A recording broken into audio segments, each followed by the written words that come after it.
ఓం నమో అరుణాచల శివాయ నమః. నమఃశివాయ అనే శివ పంచాక్షరికి ఎంత మహత్యమైతే ఉందో అరుణాచలం అనే నామానికి కూడా అంతే మహత్యం ఉందని శివమహాపురాణంలో పేర్కొని ఉంది. అరుణగిరి అంటే రాళ్ల గుట్ట అనుకున్నారా?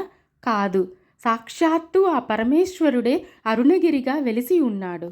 అరుణాచలేశ్వరుని ఆలయ ప్రదక్షిణ చేసినా లేదా అరుణగిరి గిరి ప్రదక్షిణ చేసినా రెండింటికి ఒకటే ఫలితం, మోక్షప్రాప్తి.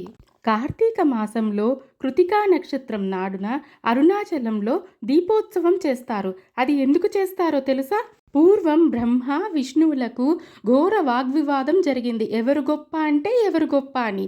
అప్పుడు కార్తీక మాసంలో కృతికా నక్షత్రం నాడున వారిరువురి అజ్ఞాన అంధకారాలను తొలగించుటకు పరమేశ్వరుడే జ్యోతి స్తంభముగా వారి మధ్య నిలబడ్డాడు. తములలో ఒకటైన అరుణాచలేశ్వర అగ్నిలింగం. ఆ ఘటనను స్మరించుకుంటూ కార్తీక మాసంలో కృతికా నక్షత్రం రోజున అరుణాచలంలో దీపోత్సవం నిర్వహిస్తారు. కార్తీక పౌర్ణమి నాడు అరుణాచలంపై అఖండ జ్యోతిగా దర్శనమిస్తానని ఆనాడు పరమేశ్వరుడు అందరికీ వరమిచ్చాడు.